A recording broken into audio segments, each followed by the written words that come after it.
जन सुराज एक सही मायने में सही लोगों को, सही सोच को साथ लाने का प्रयत्न है। एक और वो भी एक ऐसा आदमी करे जिन्होंने अपने आप को प्रूव किया है इलेक्शंस को लेके या संगठन बनाने की क्षमता को लेके। तो एक ऐसे अद्भुत प्रयास के साथ अगर हम आज ना खड़े हो तो कहाँ खड़े हो। जो बन चुके हैं वो आपस में लड़ रहे हैं, यह ना सब आपस में लड़ रहे हैं। इलेक्शन के बाद काफ़ी सारे दलों के लोगों ने मुझसे बात भी की कि आप आइए हमें जोड़िए, हम आपको ये देंगे, वो कराएंगे, ये कराएंगे। काफ़ी सारे लोग, ये लोग नहीं समझ पा रहे हैं। मैं बता रहा हूँ, मुझे भी नहीं समझ पा रहे इस बात को कि मैं खुद के लिए क्यों आऊँगा। आप सोचो, मैं क्या आईपीएस में बुरा था यार? जिले का एसपी था, 5 बार जिला का एसपी बन के था, आगे डीआईजी बनने वाला हूँ जनवरी में। तो सब तो बढ़िया ही बढ़िया मेरे लिए लाइफ में था। ये सब छोड़ के अगर कोई बंदा आता है वो अपने लिए नहीं आया है। जाति सिर्फ एक फैक्टर है जिसके इर्द गिर्द लोगों को जोड़ने का काम किया जाता है।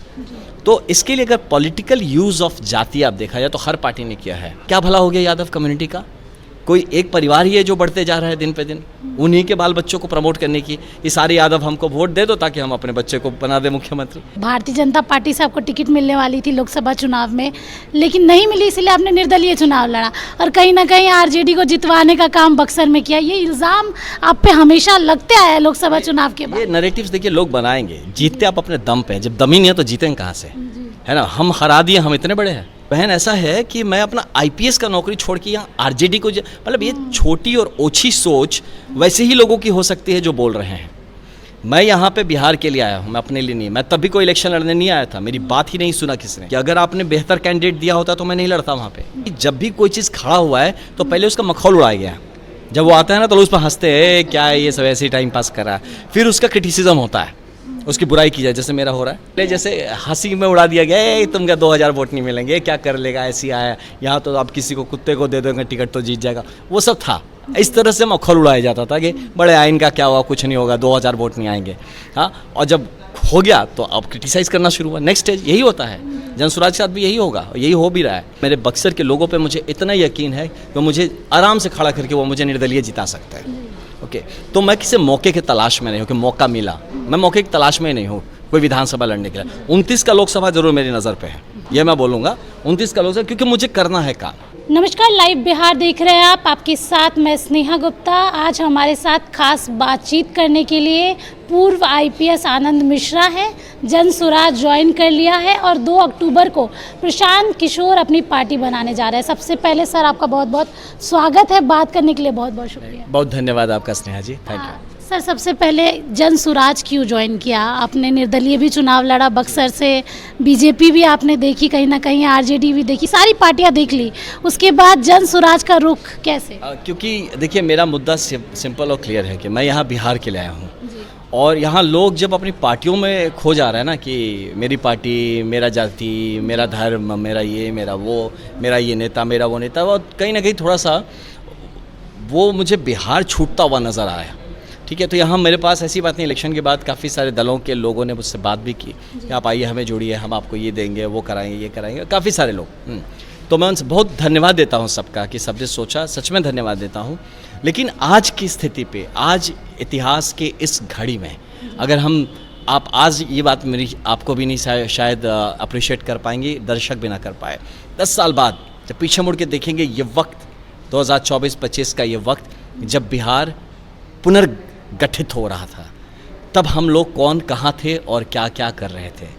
कौन हम खुद के लिए अपनी जगह तलाश रहे थे या हम किसी एक महायज्ञ में अपनी आहुति तक दे देने को तैयार थे।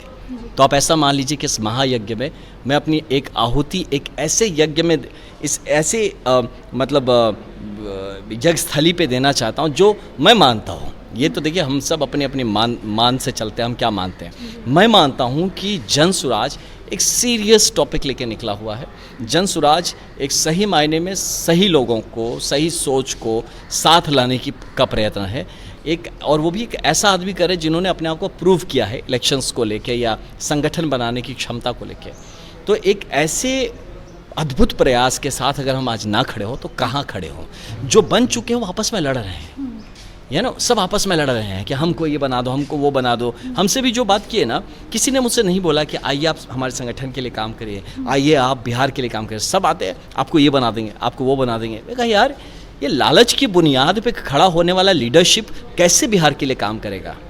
ये लोग नहीं समझ पा रहे हैं। मैं बता रहा हूँ, मुझे भी नहीं समझ पा रहे इस बात को कि मैं खुद के लिए क्यों आऊँगा। आप सोचो, मैं क्या आईपीएस में बुरा था यार? जिले का एसपी था, 5 बार जिला का एसपी बन के था, आगे डीआईजी बनने वाला हूँ जनवरी में।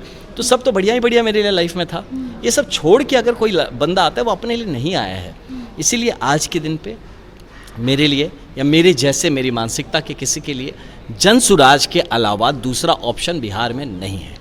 सर एक सवाल ये भी है, बिहार की अगर हम राजनीति की बात करें तो यहाँ सिर्फ जातियों पे आधारित राजनीति होती है, वोट भी कहीं ना कहीं जाति आधारित होते हैं।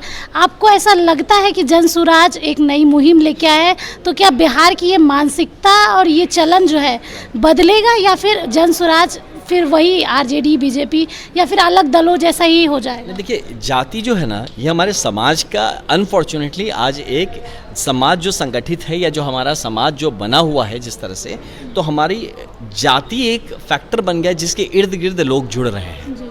मोबिलाइजेशन का एक फैक्टर है। आपको प्रैक्टिकली समझिए, जो भी पार्टीज कर रहे हैं उनके जो नेता जो है ना, वो शायद खुद भी जाति नहीं मानते हों। अब जाके उनके रूम में बैठ के जाके देखिए तो सब जाति के लोग एक साथ बैठ के एक ही में खाना खा रहे, एक साथ रह रहे, एक दूसरे की बढ़ाई कर रहे, एक दूसरे के काम आ रहे हैं। लेकिन जब आता है मोबिलाइजेशन के, लोगों को जोड़ने का, तो वहाँ जाति का बात फेंक देते हैं, इस जाति के लोग आइए, उस जाति के लोग आइए। बट मैं समझता हूँ इस बात को आप लोग भी समझेंगे अभी जब और हमारा विकास होगा, इस बिहार का लोग की समझ और खुलेगी तो ये समझेंगे इस बात को कि जाति सिर्फ एक फैक्टर है जिसके इर्द गिर्द लोगों को जोड़ने का काम किया जाता है। तो इसके लिए अगर पॉलिटिकल यूज़ ऑफ जाति आप देखा जाए तो हर पार्टी ने किया है। जनसुराज और प्रशांत किशोर जी का आपने सुना होगा वक्तव्य, उन्होंने भी यही बात कहा कि जिसकी जितनी संख्या भारी उसकी उतनी भागीदारी। तो अगर लोग जाति को ही एक फोकल या एक ध्रुव मान के उसके इर्द गिर्द जोड़ रहे हैं तो कम से कम उनको ये ना लगे कि यार सब तो मेरी जाति वाले उधर जा रहे हैं, हम छूट जा रहे हैं। तो ठीक है, आप यहाँ भी उसी विचार से ही आ जाइए, आप उसको ही धरातल बना के आ जाइए। लेकिन मकसद जाति का पार्टी बनाना नहीं होना चाहिए। मकसद है जिसकी जितनी संख्या भारी उसकी उतनी भागीदारी, और यहाँ मकसद क्या, उसकी उतनी जिम्मेदारी कि अब आप आइए और उतनी ही जिम्मेदारी लेके बिहार बनाने का काम करते हैं। तो दूसरी पार्टी में क्या प्रॉब्लम हो रहा है कि बस वहीं तक ख़त्म हो जा रहा है चीज़, जाति पे, भागीदारी पे, संख्या पे। लेकिन जो जिम्मेदारी लेने वाली बात आती है वहाँ लोगों को आप ना सशक्त नहीं बना रहे, एम्पावर नहीं कर रहे हैं।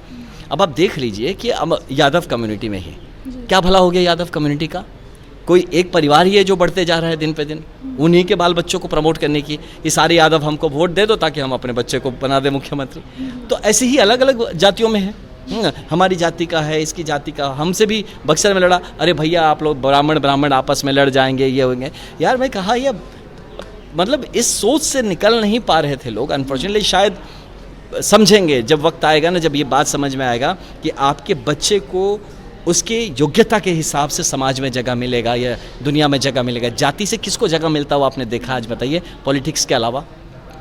अगर आपके बच्चे को भी अपनी जगह बनानी है तो उस जाति से वो जगह नहीं बना सकता है, उसको जगह अपनी काबिलियत पे बनाना पड़ेगा। और ये बात बिहार को समझा रहा है, ये काम जनसुराज कर रहा है, प्रशांत भैया करवा रहे हैं। और मुझे पूरा यकीन है कि अभी इनिशियली जो लोगों को जोड़ने या जो कहते हैं नहीं आप जाति की बात नहीं करेंगे तो हम नहीं आएंगे, ठीक है, आप जाति के हिसाब से ही जुड़िए, बट अब जुड़िए तो, क्योंकि उनका जोड़ने के बाद अगर प्रशांत भैया बोलेंगे नहीं हम तुमको सिर्फ जाति के हिसाब से जोड़ेंगे और जाति खेलेंगे, तो दिन तो फिर ये भी गलत हो जाएंगे। लेकिन इन्होंने नेक्स्ट स्टेप दिया है सामने कि आप जुड़िए, अब बिहार बदलने के लिए जुड़िए, आप बिहार को उसकी जगह दिलाने के लिए जुड़िए, आप अपने लिए जुड़िए, अपने लिए अवसर क्रिएट करिए। आप अपनी जाति का नेता नहीं, अपनी जाति के हर बेटे को बढ़ाने की बात करिए, उसके लिए जुड़िए। सर एक सवाल ये भी है कि आप पे ये इल्ज़ाम भी लगता आया हुआ है कि भारतीय जनता पार्टी से आपको टिकट मिलने वाली थी लोकसभा चुनाव में, लेकिन नहीं मिली, इसलिए आपने निर्दलीय चुनाव लड़ा और कहीं ना कहीं आरजेडी को जितवाने का काम बक्सर में किया। ये इल्ज़ाम आप पे हमेशा लगते आया है लोकसभा चुनाव के बाद। ये नैरेटिव्स देखिए लोग बनाएंगे, जीतते आप अपने दम पे, जब दम ही नहीं है तो जीतेंगे कहाँ से, है ना। हम हरा दिए, हम इतने बड़े हैं, इल्ज़ाम तो लग रहा है। नहीं तो हम इतने बड़े हैं, हमको अच्छा लगा सुन के कि आपने हमको इतना बड़ा मान लिया कि हम हरवा दिए। अब अपनी व्यवस्था की कमियों को देखिए कि आप क्यों हार गए। कहीं ना कहीं आपका संगठनिक कमजोरी है, कहीं ना कहीं आपके डिसीजंस गलत है, इसलिए आप हार गए, है ना। मैं किसी को भाई भाई नहीं, हाँ तो बहन ऐसा है कि मैं अपना आईपीएस का नौकरी छोड़ के यहाँ आरजेडी को, मतलब ये छोटी और ओछी सोच वैसे ही लोगों की हो सकती है जो बोल रहे हैं। मैं यहाँ पे बिहार के लिए आया हूँ, मैं अपने लिए नहीं। मैं तब भी कोई इलेक्शन लड़ने नहीं आया था, मेरी बात ही नहीं सुना किसने। मैं तो तब भी बोला था संगठन के का, हमारे तो मुख्यमंत्री जी आके बोल के आए ना कि मैं तो यही बोल के आया था उनसे कि मैं संगठन को करना चाहता हूँ, तो मुख्यमंत्री जी स्टेज पे बोले, रिकॉर्ड चेक कर लीजिए। मैं तो आज भी बोलता हूँ कि हाँ सही बोल रहे हैं वो, मैं तो संगठन के लिए आया था। आपने जगह ही नहीं दी मुझे संगठन बनाने में, आपने जगह ही नहीं दिया मुझे उस टीम में जो कि शायद बिहार बनाने का काम करे। तो मैं अपने अस्तित्व तो मैं ऐसे हवा में नहीं उड़ सकता ना मैडम, है ना। मैं अपनी इतने साल की मेहनत पे अपनी एक जगह बनाई है और आप चाहते हैं मुझे हवा में उड़ा देंगे तो वो पॉसिबल नहीं है। तो इसीलिए मैं अपने अस्तित्व के लिए, अपने सेल्फ रिस्पेक्ट के लिए और इस बात के लिए लड़ा कि अगर आपने बेहतर कैंडिडेट दिया होता तो मैं नहीं लड़ता वहाँ पे।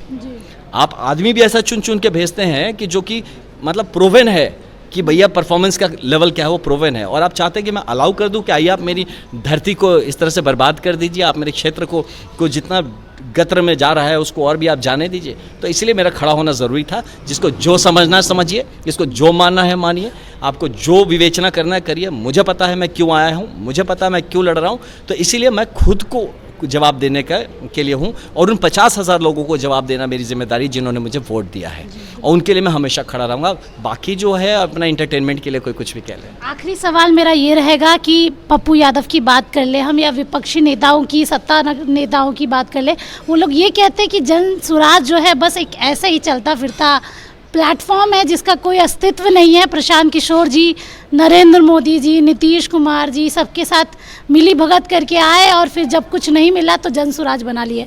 क्या लगता है कि जन सुराज एक अलग मुहिम शुरू करेगा? देखिए जो जैसा भी बोलता है, देखिए सब अपनी सोच के हिसाब से ही बोल पाएंगे ना। आपकी जैसी सोच है आप वैसा ही मुंह से निकलेगा, आपके वैसे ही आपकी विचारधारा होगा, वैसे ही आपका व्यक्तित्व होगा। तो कौन क्या बोलता है वो अपने एक्सपीरियंसेस पे बोलता है, ठीक है। और आप इस बात को रूल आउट नहीं कर सकते हैं कि कभी भी जब भी कोई चीज़ खड़ा हुआ है तो पहले उसका मखौल उड़ाया गया। जब वो आता है ना तो लोग उस पर हंसते हैं, क्या है ये सब ऐसे ही टाइम पास कर रहा है। फिर उसका क्रिटिसिज्म होता है, उसकी बुराई की जाए, जैसे मेरा हो रहा है ना, कि उसने हरा दिया, ये किया। पहले नहीं हो रहा, तारीफ भी एक तरीके से हो रही है। पहले जैसे हंसी में उड़ा दिया गया, तुम क्या 2000 वोट नहीं मिलेंगे, क्या कर लेगा, ऐसी आया यहाँ तो आप किसी को कुत्ते को दे दोगे टिकट तो जीत जाएगा, वो सब था। इस तरह से मखौल उड़ाया जाता था कि बड़े आइन का क्या हुआ, कुछ नहीं होगा, 2000 वोट नहीं आएंगे। हाँ, और जब हो गया तो अब क्रिटिसाइज़ करना शुरू हुआ। नेक्स्ट स्टेज यही होता है, जनसुराज के साथ भी यही होगा, यही हो भी रहा है। फिर क्रिटिसाइज़ करते हैं, आप उसको ऐसी है, बिना मतलब का, ये है वो है, ऐसा करके। जब होने लगता है तब आप न्यूट्रल हो जाते हैं, फिर देखते हैं कि अच्छा हो क्या रहा है, जो देखा जाए ठीक से।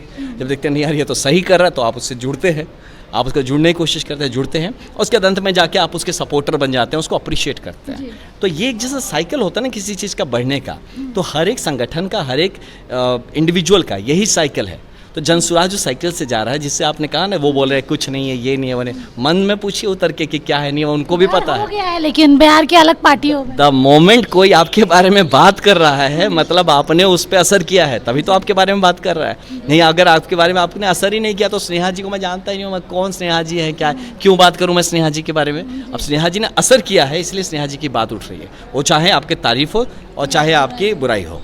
तो इसीलिए जनसुराज इफेक्टिव हो रहा है, ये बात समझ लेने की बात है।